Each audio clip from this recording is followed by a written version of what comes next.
Hello guys, welcome back to my channel behind the crime. Year 1976 ये वो साल था जब न्यूयॉर्क शहर में डर का माहौल था।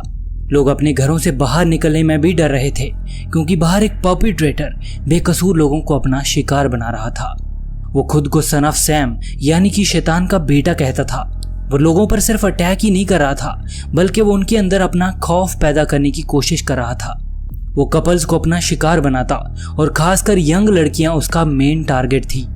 उसने पुलिस और लोकल अथॉरिटीज की नाक में दम कर रखा था क्योंकि अपने काम को अंजाम देने के बाद वो पीछे ऐसा कोई सबूत नहीं छोड़ता था जिससे पुलिस उस तक पहुंच पाती।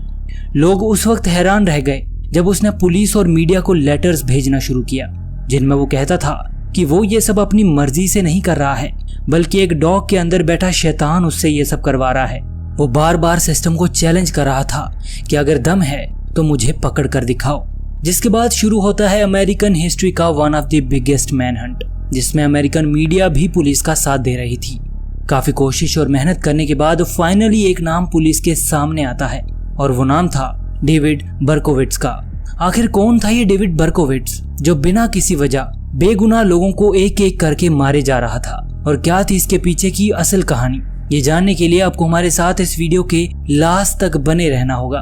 सो my name is Surjeet and let's talk about today's case which revolves around the son of Sam, David बर्कोविट्ज।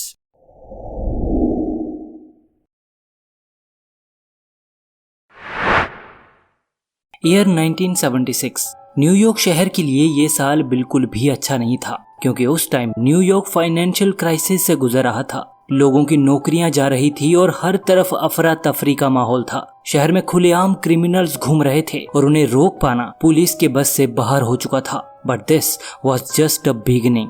29 July 1976 New York के ब्रॉन्क्स एरिया में रात के करीब 1:30 बजे 18 साल की डोना लॉरिया और 19 साल की उसकी एक फ्रेंड जोडी वलेंटिस डिस्को से वापस अपने घर लौट रही थी।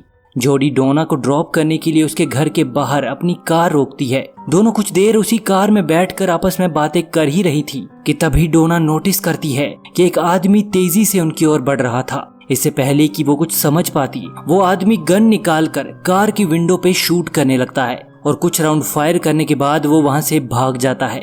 इस अटैक में जोडी तो लकीली सरवाइव कर गई थी, बट अनफॉर्चुनेटली उस रात डोना की किस्मत इतनी अच्छी नहीं थी और उसकी बैक में गोली लगने की वजह से उसकी जान चली गई थी। इसके बाद जोडी ने पुलिस को अटैकर की फिजिकल डिस्क्रिप्शन बताई जिसकी मदद से उसका एक स्केच तैयार किया गया। पुलिस इन्वेस्टिगेशन शुरू करती है और ये बात सामने आती है कि डोना का कुछ महीने पहले ही विनी मिंटोलो नाम के एक लड़के से ब्रेकअप हुआ था। पुलिस का सारा शक उसके एक्स बॉयफ्रेंड पे जाता है क्योंकि उन्हें लग रहा था कि उससे ब्रेकअप करने की वजह से उसने गुस्से में आकर डोना को जान से मार दिया। इसके बाद पुलिस विनी को पुलिस स्टेशन बुलाकर उससे पूछताछ करती है और ये बात सामने आती है कि दरअसल जिस रात डोना पे अटैक हुआ था उस रात विनी शहर में मौजूद ही नहीं था और उसके पास इस बात का प्रूफ भी था। इसके बाद पुलिस एक बार फिर से अटैकर को ढूंढने में लग जाती है, लेकिन कई महीनों तक ढूंढने के बाद भी पुलिस के हाथ कुछ नहीं लगता और फिर धीरे धीरे ये केस धुंधला पड़ जाता है। खैर, ब्रोंक्स में इस घटना को हुए 3 महीने बीत चुके थे और फिर 23 अक्टूबर को 20 साल का कार्ल डेनेरो अपने दोस्तों के साथ क्वींस के एक बार में जाता है जहां उसकी मुलाकात उसी के कॉलेज में पढ़ने वाली 21 साल की रोजमरी कीनन से होती है। जिसके बाद कार्ल रोजमरी को बाहर चलने के लिए कहता है और फिर वो दोनों बाहर जाकर रोजमरी की कार में बैठकर उस रोमांटिक नाइट को एंजॉय करने लगते हैं। इसके कुछ ही देर बाद कोई बाहर से उनके ऊपर फायर कर देता है जिससे उनकी कार की विंडो पूरी तरह से टूट के बिखर जाती है। तभी रोजमरी जल्दी से कार स्टार्ट करती है और बिना को देरी किए वो दोनों वहां से निकल जाते हैं। इस अटैक में रोजमरी को थोड़ी बहुत चोट आई थी लेकिन वहीं कार्ल के सर पर जाकर गोली लगी थी, जिसके बाद उसे जल्दी से हॉस्पिटल लाया जाता है और कई घंटों तक चले ऑपरेशन के बाद फाइनली उसे भी बचा लिया गया था। कार्ल डेनेरो का बचना किसी चमत्कार से कम नहीं था और वहीं रोजमरी भी पूरी तरह से सेफ थी। जिसके बाद पुलिस उन दोनों से अटैकर के बारे में पूछती है लेकिन उन दोनों में से किसी ने भी अटैकर का चेहरा नहीं देखा था। पुलिस के पास ऐसा कोई क्लू नहीं था जिससे वो लोग इन्वेस्टिगेशन को आगे बढ़ा सकते थे। जिसके बाद ये केस भी पहले केस की ही तरह फाइल बन के रह जाता है। इसके बाद 27 नवंबर 1976 को क्वींस के फ्लोरल पार्क में डोना डेमेसी और जोएन लमीनो नाम की दो लड़कियां रात को मूवी देखकर वापस अपने घर लौट रही थी। जैसे ही वो दोनों जोएन लमीनो के घर के बाहर पहुंचती हैं, तभी एक आदमी रास्ता पूछता हुआ उनके पास आता है, जिसके बाद वो जल्दी से गन निकाल कर उन दोनों के ऊपर फायरिंग शुरू कर देता है। गोली की आवाज सुनकर उनका नेबर जल्दी से अपने घर से बाहर निकलता है और नोटिस करता है कि एक ब्लॉन्ड बालों वाला आदमी हाथ में गन लिए वहां से भाग रहा था। जिसके बाद वो उन दोनों लड़कियों के पास जाता है और देखता है कि उनकी हालत बहुत ज्यादा खराब हो चुकी थी। जिसके बाद उन्हें हॉस्पिटल ले जाया गया, जहां दोनों का इलाज शुरू किया जाता है। डेमेसी के गले पर गोली लगी थी, लेकिन इसके बावजूद उसे ज्यादा नुकसान नहीं पहुंचा था और वो पूरी तरह से सेफ थी। लेकिन जोएन लमीनो की हालत ज्यादा क्रिटिकल थी, क्योंकि गोली जाकर उसके स्पाइन पर लगी थी और यहाँ तक कि उसकी जान जाने का भी खतरा था। बट किस्मत से डॉक्टर उसे बचाने में कामयाब रहते हैं। लेकिन जोएन अब पूरी लाइफ के लिए पैरालाइज हो चुकी थी, जिसका मतलब कि वो अब फ्यूचर में कभी चल फिर नहीं सकती थी। जोएन उस वक्त सिर्फ 18 साल की थी जब उस पर यह अटैक हुआ था। उसे डांस करना बेहद पसंद था और बस उसे एक रात ने उसकी पूरी लाइफ चेंज करके रख दी थी। शहर में एक के बाद एक अटैक से लोगों के मन में डर बैठ चुका था। लोग अकेले बाहर जाना अवॉइड कर रहे थे, क्योंकि उन्हें डर था कि कहीं उस अटैकर का अगला शिकार वो खुद ही न बन जाएं। वहीं पुलिस के पास कोई प्रॉपर लीड ना होने की वजह से वो दोनों इन्वेस्टिगेशन को आगे नहीं बढ़ा पा रहे थे। आपको बता दूं कि अटैक्स न्यूयॉर्क सिटी की अलग अलग जगहों पे हो रहे थे और उस टाइम पर किसी ने भी इस बात पर ज्यादा ध्यान नहीं दिया कि अभी तक हुए सभी अटैक्स में सेम पैटर्न देखने को मिल रहा था। खैर, इसके बाद 30 जनवरी 1977 की रात को पुलिस को एक कॉल आता है, जिससे उन्हें पता चलता है कि फॉरेस्ट हिल्स में क्रिस्टीन फ्रियूंड और जॉन डील नाम के एक कपल पे गोलियां चलाई गई हैं। इस जानलेवा अटैक में जॉन डील तो बच गया था, लेकिन उसकी फियांसे क्रिस्टीन की हॉस्पिटल पहुंचते ही मौत हो गई थी। This was the first time जब पुलिस को पता चला कि इस तरह के और भी अटैक्स न्यूयॉर्क की अलग अलग जगहों पे देखने को मिले हैं। जिसके बाद पुलिस सभी केसेस में कनेक्शंस ढूंढने की कोशिश करती है, जिससे कुछ चीजें पुलिस के सामने आती हैं, जैसे कि अटैकर यंग लड़कियों को अपना शिकार बना रहा था, और खासकर उन्हें जिनके बाल लंबे और काले होते। साथ ही जो बुलेट्स के टुकड़े पुलिस को क्राइम सीन पे मिले थे, उससे पता चलता है कि अटैकर 44 कैलिबर बुलडॉग गन का इस्तेमाल कर रहा था। ये पता चलने के बाद पुलिस समझ जाती है कि ये काम किसी सीरियल किलर का है और वो इतने में ही नहीं रुकने वाला, जिसका मतलब कि शहर में अब कई सारे लोगों की जान खतरे में थी और खासकर लड़कियों की। ऑन 8 मार्च 1977 कोलंबिया यूनिवर्सिटी में पढ़ने वाली 20 साल की वर्जीनिया शाम के करीब 7:30 बजे कॉलेज से वापस अपने घर जा रही थी कि तभी रास्ते में कोई गोली मारकर उसकी जान ले लेता है। वर्जीनिया की मौत के बाद शहर में रहने वाले सभी लोगों के मन में डर बैठ गया था। लोग जितना हो सके रात को बाहर निकलने से बच रहे थे। जिसके बाद न्यूयॉर्क सिटी के मेयर एक प्रेस कॉन्फ्रेंस करते हैं, जिसमें उनके पास अटैकर की जो भी इंफॉर्मेशन मौजूद थी वो उसे पब्लिक कर देते हैं, ताकि लोगों को इस सिचुएशन के बारे में अवेयर किया जा सके। इसके बाद ये न्यूज आग की तरह फैल जाती है और अब अमेरिका के सभी न्यूज़पेपर में बस इसी केस का जिक्र हो रहा था। मीडिया द्वारा उस अटैकर को 44 कैलिबर किलर का नाम दिया गया। अभी तक जितने भी अटैक्स हुए थे वो सभी रात के टाइम ब्रॉन्क्स और क्वींस एरिया में हुए थे, इसीलिए उन दोनों एरियाज की सिक्योरिटी और बढ़ा दी जाती है। पुलिस नॉर्मल कपड़ों में हर जगह तैनात थी, क्योंकि उन्हें किसी भी हालत में शहर में हो रही किलिंग्स को रोकना था। लेकिन पुलिस इतने सब के बाद भी किलर को रोक पाने में नाकाम रहती है और 17 अप्रैल 1977 की रात को वैलेंटीना सुरियानी और उसके बॉयफ्रेंड अलेक्जेंडर इसाओ की कार पे गोलियां चलाई जाती हैं, जिसमें वो दोनों अपनी जान से हाथ धो बैठते हैं।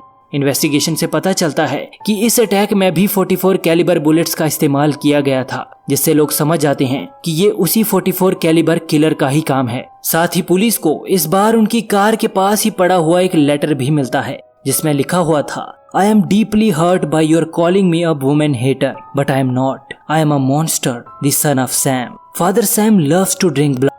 He commands me to go out and kill. I am on a different wavelength than everybody else. He programmed me to kill. To stop me, you have to shoot me first, or you will die. Papa Sam is old now. He needs some blood to preserve his youth. I don't want to kill, but I must honor my father. To the people of Queens, I love you and wish you a happy Easter. Yours in murder, Mr. Monster. दरअसल इस letter के through killer police को challenge कर रहा था और मानो वो कह रहा था कि अगर दम है तो मुझे रोक के दिखाओ उसने उस लेटर में खुद को सन ऑफ सैम यानी कि शैतान का बेटा कहा था और कई सारे एक्सपर्ट्स का मानना था कि वो ये सब इसलिए कर रहा था ताकि वो लोगों के अंदर अपना डर पैदा कर सके और उसे ये सब करने में काफी मजा भी आ रहा था। जिसके बाद पुलिस द्वारा एक टास्क फोर्स बनाई जाती है क्योंकि अब पानी सर के ऊपर जा चुका था और पुलिस किसी भी हालत में इस किलर को पकड़ना चाह रही थी। ऑन 30 मई 1977 डेली न्यूज में काम करने वाले जिमी ब्रेसलिन नाम के एक जर्नलिस्ट को 44 कैलिबर किलर की तरफ से एक लेटर रिसीव होता है जिसमें लिखा था, डियर मिस्टर जिमी ब्रेसलिन, मैं न्यूयॉर्क सिटी के गटर से बोल रहा हूँ जो गंदगी से भरे पड़े हैं। मैं न्यूयॉर्क की उन दीवारों से बोल रहा हूँ जहाँ खून पीने वाली चींटियां रहती हैं। मिस्टर ब्रेसलिन, मैं आपको ये लेटर इसलिए लिख रहा हूँ क्योंकि आपने इस केस में अपना इंटरेस्ट दिखाया है। तो बताओ मिस्टर ब्रेसलिन, 29 जुलाई को तुम्हें क्या तोहफा चाहिए? तुम चाहो तो मुझे भूल सकते हो, मुझे परवाह नहीं, लेकिन तुम डोना लोरिया को नहीं भूल सकते और ना ही तुम लोगों को उसके बारे में भूलने दे सकते हो। वो बहुत प्यारी लड़की थी, लेकिन सैम खून का प्यासा है और वो तब तक मुझसे ये काम करवाता रहेगा जब तक उसकी प्यास नहीं बुझ जाती। अगर तुम लोगों ने मुझे पकड़ लिया तो मैं तुम सबको नए जूते दिलवाऊंगा अगर मेरे पास पैसे हुए तो, सन ऑफ सैम। जिसके बाद ये न्यूज आग की तरह पूरे न्यूयॉर्क सिटी में फैल जाती है कि एक सरफिरा इंसान जो खुद को सन ऑफ सैम कहता है वो लोगों को एक एक करके अपना शिकार बना रहा है। इस लेटर के मिलने के कुछ ही दिन बाद जिमी ब्रेसलिन की तरफ से 44 calibre killer AKA son of Sam को न्यूज़पेपर के थ्रू एक मैसेज दिया जाता है जिसमें लिखा था कि 44 कैलिबर किलर को सरेंडर कर देना चाहिए क्योंकि इसके अलावा बचने का और कोई रास्ता नहीं है। जिसके बाद 26 जून 1977 को 20 साल के सेल्वाटोर लूपो और 17 साल की जूडी प्लेसिडो के ऊपर देर रात एक क्लब के बाहर हमला होता है। जब उन पे अटैक हुआ तो वो दोनों अपनी कार के अंदर बैठे थे और तभी किसी ने बाहर से उन पर गोलियों की बौछार कर दी। इस अटैक में उन्हें काफी ज्यादा चोट भी आई थी पर किस्मत से वो दोनों जिंदा थे। खैर, इस घटना को हुए 1 महीना बीत चुका था और देखते ही देखते 29 जुलाई का दिन आ जाता है।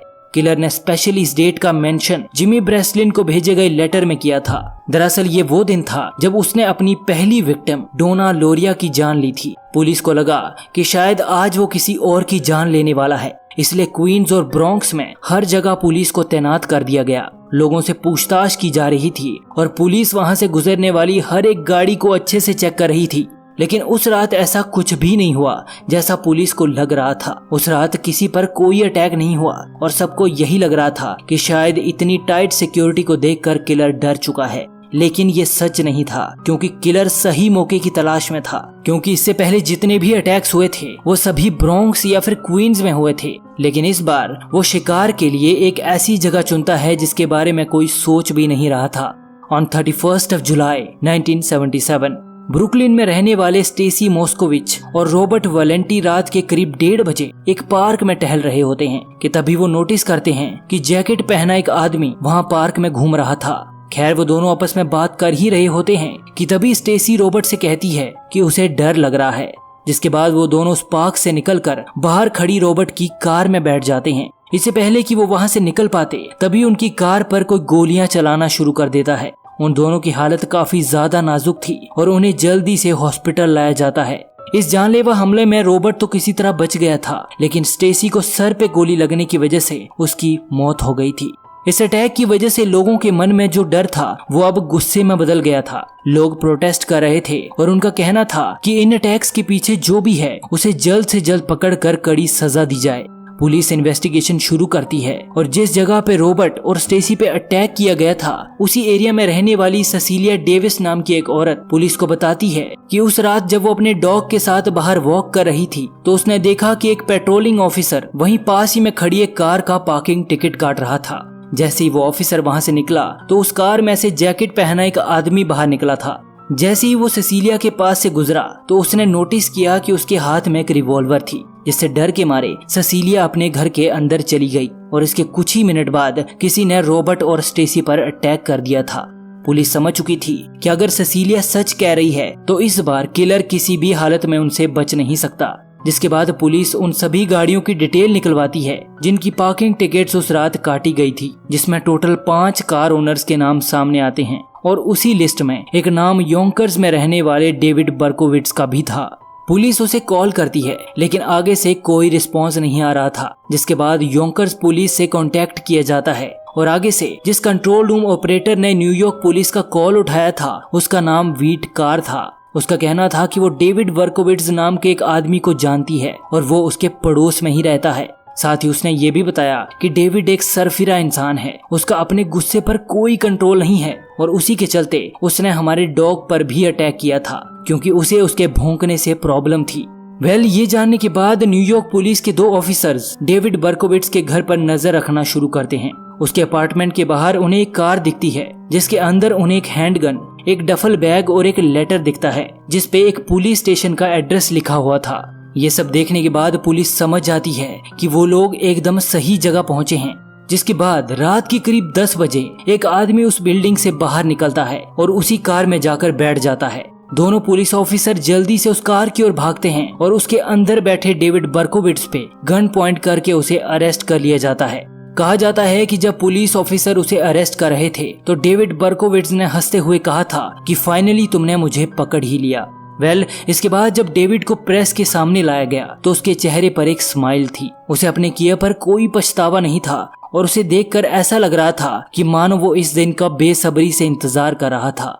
फाइनली इतनी मेहनत के बाद पुलिस किलर को पकड़ने में कामयाब हो चुकी थी, लेकिन अब सबसे बड़ा सवाल ये था कि आखिर डेविड बर्कोविट्ज ने ऐसा किया क्यों। पुलिस उसे इंटेरोगेट करना शुरू करती है। आपको बता दूं कि ये इंटेरोगेशन लगभग आधा घंटा चली थी, जिसमें डेविड ने ये कन्फेस कर लिया था कि वो सारे अटैक्स उसी ने किए थे और वही लोगों को चुन चुन कर अपना शिकार बना रहा था। लेकिन उसका कहना था कि वो ये सब सैम नाम के एक मॉन्स्टर के कहने पर कर रहा था जिसकी उम्र 6000 साल थी। सैम उसे एक डॉग के थ्रू कमांड्स दिया करता था और वो तब तक भौंकना बंद नहीं करता था जब तक बर्कोविट्ज किसी की जान नहीं ले लेता था। जब उससे और पूछताछ करी गई तो पता चला कि जिस सैम की वो बात कर रहा था वो दरअसल उसी के पड़ोस में रहने वाले सैम कार थे, जिनके पास एक ब्लैक कलर का लैब्राडोर था। डेविड की उनसे बिल्कुल नहीं बनती थी और उसे उनके डॉग से नफरत थी क्योंकि वो जब भी डेविड को देखता तो वो उस पर भौंकना शुरू कर देता था। दरअसल डेविड बर्कोविट्ज का जन्म 1953 ब्रुकलिन न्यूयॉर्क में हुआ था। जन्म के कुछ ही दिन बाद उसे उसकी माँ एलिजाबेथ ब्रॉडर ने अडॉप्शन के लिए दे दिया था, जिसके बाद डेविड को पर्ल और नेथन बर्कोविट्ज नाम के एक कपल ने गोद ले लिया। वो काफी छोटा था जब उसे ये पता चला कि पर्ल और नेथन उसके असली माँ बाप नहीं हैं। उससे झूठ कहा गया कि उसकी माँ उसे जन्म देते ही मर गई थी, जिसके बाद उसके फादर उसे एक अनाथ आश्रम छोड़ गए थे। ये जानने के बाद बर्कोविट्ज के दिमाग पर काफी बुरा असर पड़ा क्योंकि उसे लगता था कि उसी की वजह से उसकी माँ की मौत हुई है। जिसके बाद वो पूरी तरह से बदल गया। वो ज्यादा किसी से बात नहीं करता था, उसका पढ़ाई में भी मन नहीं लगता और यहाँ तक कि उसका कोई दोस्त भी नहीं था। अब वो घर पे किसी की बात नहीं मानता था और जब भी वो कुछ गलत काम करता, जैसे कि चोरी या फिर अपने मजे के लिए कहीं पर भी आग लगा देना, तो उसके पेरेंट्स उसे कभी कुछ नहीं कहते थे। उसके इस बिहेवियर को देखकर उसे एक साइकोथेरेपिस्ट के पास ले जाया गया, लेकिन उससे भी डेविड के बिहेवियर में कोई सुधार नहीं आया था। डेविड जब 14 साल का था तो उसकी अडॉप्टिव मदर की ब्रेस्ट कैंसर की वजह से मौत हो गई थी, जिससे उसे बहुत बड़ा झटका लगा था और डेविड अब पूरी तरह से अकेला पड़ चुका था। इसके बाद डेविड और उसके अडॉप्टिव फादर अपना पुराना घर छोड़कर एक नई जगह मूव हो गए थे। डेविड अब हाई स्कूल में था और उस टाइम पर उसकी एक गर्लफ्रेंड भी थी, लेकिन एक दिन डेविड को पता चला कि दरअसल वो जिस लड़की से प्यार करता है वो उसे चीट कर रही थी, जिससे डेविड काफी हर्ट हुआ था और तभी से उसे लड़कियों से नफरत हो गई थी और वो उन्हें अपना दुश्मन मानने लगा। इसके बाद डेविड 1971 में आर्मी ज्वाइन करता है और पूरे 3 साल वहां काम करने के बाद वो ईयर 1974 में आर्मी से वापस आ गया था। उसकी उम्र उस वक्त सिर्फ 21 साल थी। उसे कोई आइडिया नहीं था कि अब उसे लाइफ में क्या करना है। जिसके बाद वो डिसाइड करता है कि वो अपने असली फादर को ढूंढेगा। उसके हाथ उसका ओरिजिनल बर्थ सर्टिफिकेट लगता है, जिससे उसे पता चलता है कि अडॉप्शन से पहले उसका नाम रिचर्ड डेविड फैल्को था और उसकी माँ एलिजाबेथ अभी भी जिंदा है। जिसके बाद फाइनली वो अपनी असली माँ से मिलता है और उसे पता चलता है कि दरअसल उसकी माँ का एक बिजनेसमैन के साथ एक्स्ट्रा मैरिटल अफेयर था और उसी अफेयर से डेविड बर्कोविट्ज का जन्म हुआ था। ये पता चलते ही मानो डेविड के पांव तले जमीन खिसक गई थी।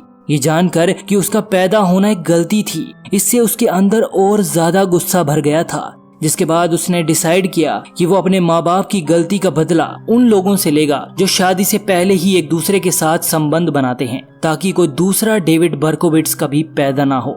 जिसके बाद उसने अपना पहला अटैक ब्रॉन्क्स में रहने वाली 15 साल की मिशेल फोरमैन पर किया था। डेविड ने एक चाकू की मदद से उसे मारने की कोशिश करी, पर किस्मत से मिशेल उस रात बच गई थी। इस अटैक से डेविड समझ गया था कि उसे चाकू की बजाय गन का यूज करना चाहिए, ताकि वो दूर से ही लोगों की जान ले सके। डेविड के कन्फेशन के बाद कोर्ट में उसके अगेंस्ट ट्रायल शुरू होता है और उसे 6 लोगों की जान लेने और 7 लोगों पे अटेम्प्ट टू मर्डर के लिए दोषी पाया जाता है। जिसके बाद 12 जून 1978 के दिन डेविड बर्कोविट्ज को हर एक मर्डर के लिए 25 साल की सजा सुनाई जाती है, जिसका मतलब कि अब उसे अपनी पूरी लाइफ जेल में ही काटनी थी। जेल जाने के बाद भी बर्कोविट्ज अलग अलग स्टोरीज बनाता रहा। कभी वो कहता कि उसके पड़ोसी के डॉग के अंदर बैठा शैतान उससे ये सब करवाता था, तो कभी वो खुद को किसी कल्ट का हिस्सा बताता। पर आपको बता दूं कि उसकी ये सभी कहानियां झूठी थी। ये बस उसकी इमेजिनेशन थी, जिससे वो अपने सभी गलत कामों को जस्टिफाई करता था। लेकिन इसके पीछे की असल वजह ये थी कि उसके अंदर बहुत सी चीजों को लेकर गुस्सा भरा हुआ था और वो लोगों को जान से मारकर अपने गुस्से को शांत करने की कोशिश करता था। इसी के साथ ये केस यहीं पर समाप्त होता है। उम्मीद करता हूँ कि आपको हमारा कंटेंट पसंद आ रहा है। अगर हाँ, तो इस वीडियो को लाइक और चैनल को सब्सक्राइब करना मत भूलना। अब मिलते हैं आपको नेक्स्ट वीडियो में। Till then, good bye.